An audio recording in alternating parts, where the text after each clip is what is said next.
Hi, welcome to TNT, and as the sunshine returns to many parts of the country, the mopping up continues around parts of, say, northern Thailand, northeast, even parts of the south, particularly here in Phuket, just south of where I am now, where there's been a lot of disruption to tourism. Tourism, a major money earner for the country, and we'll look at some of the economic impact later on in the program. Also, the Thai government, before the new coalition is sworn in, even before some of the new cabinet posts are selected, the coalition's currently tearing itself apart, and we'll talk about that later on in today's program.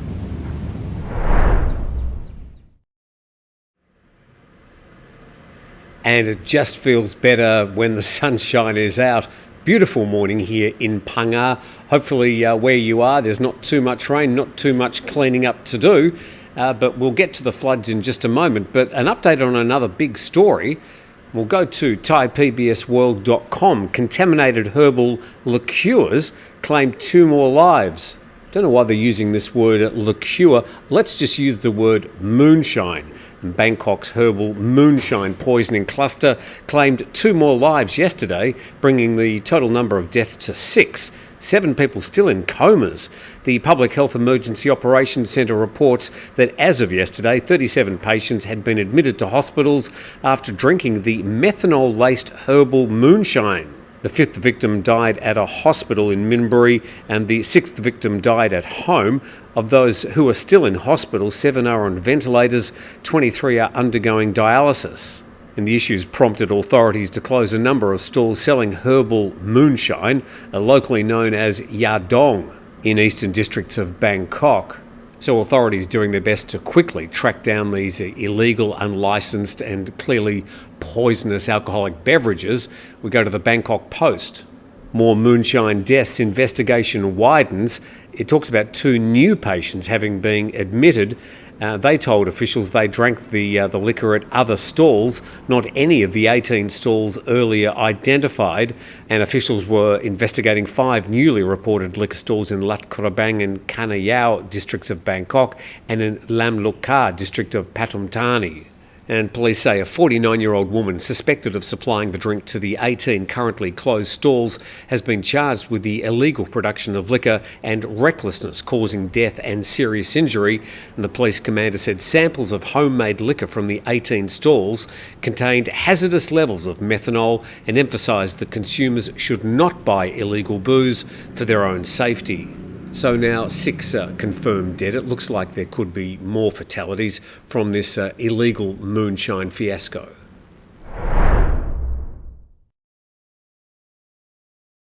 A lot of people rolling up their sleeves as Thailand mops up after a couple of weeks of quite heavy rain in some locations. We go to this story, and the Nation Group delivers necessities to flood victims in Sukhothai. And survival bags containing water, canned food, snacks and basic medical supplies to be delivered to affected residents of Sisamrong and Sisatchanalai districts. And over 500 sets of survival bags have been prepared for delivery to flood victims of the Sukhothai provinces. So great to see one of the larger media groups rolling up their sleeves, getting involved.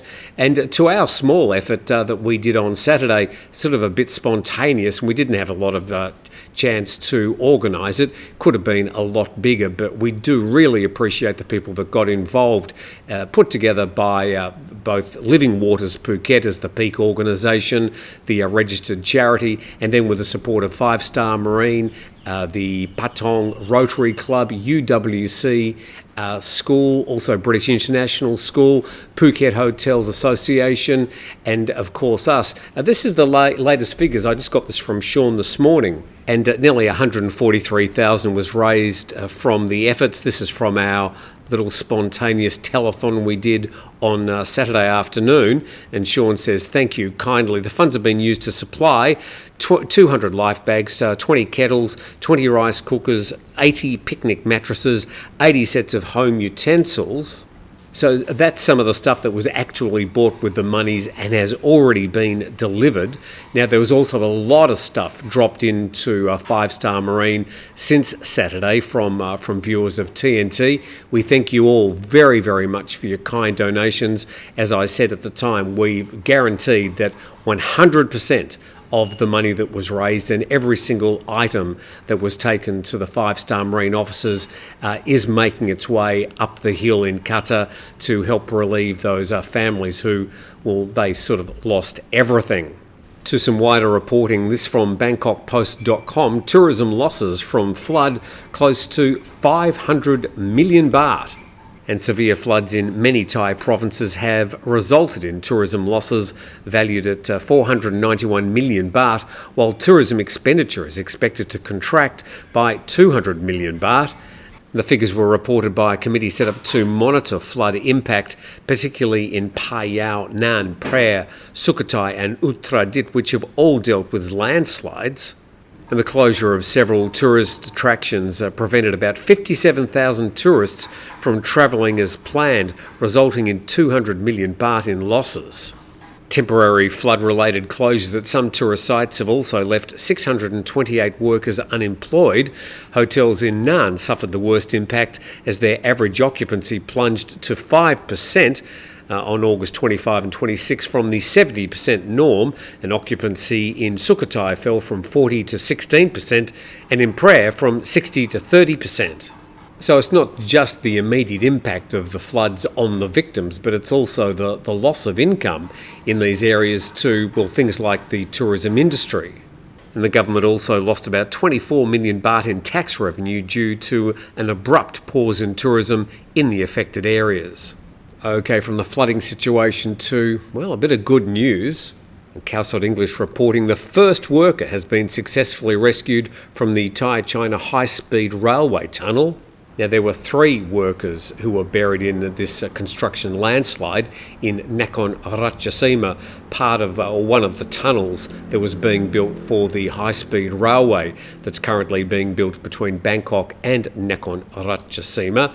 So 1 recovered alive and 2 others still in there. Hopefully that they'll be recovered soon as well. Now, heading down to Phuket and the aftermath of the landslide, Thai PBS World reporting that encroachment complaint filed against Phuket Big Buddha Foundation. The Forest Department's filed a complaint with police in Phuket against the chairman of the Phuket Big Buddha Foundation for alleged land encroachment at Khao Nakhon, the tallest mountain in the province. Well, it's not actually the tallest mountain in Phuket. A lot of people think that the Big Buddha is sitting on the highest, well, hardly mountain hill in Phuket. The highest hill's actually sort of the back of the Patong area of Phuket. And just updating, a mudslide off the mountain struck several houses located at its base, killing 13 people, mostly Myanmar nationals.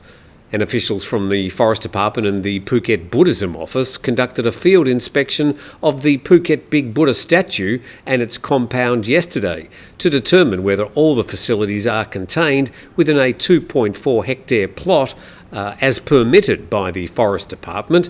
But using their GPS devices, they found the entire compound is located on about 3.2 hectares, exceeding the permissible limit for the construction of a parking lot, toilets and other buildings.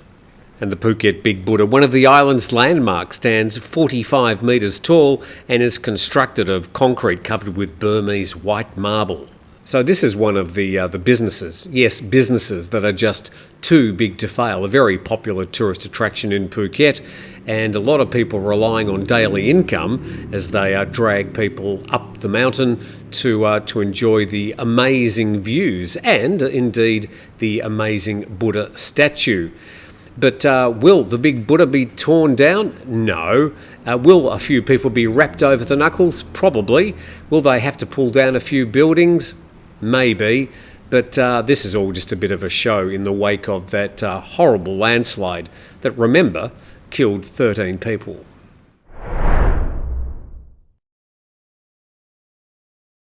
Now, just to a bit of political news I spoke about at the start of the program, and we go to this Khao English Facebook post.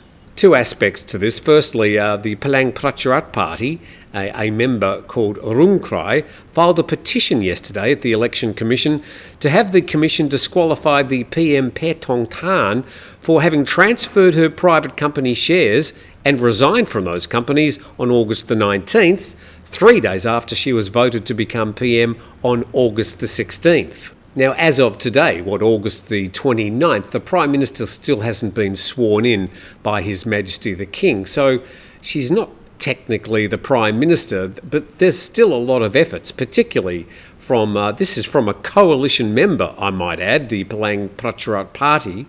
There is just an ongoing civil war inside the party, and the wrangling causing him to actually go to the Election Commission and ask her to be, disqualified.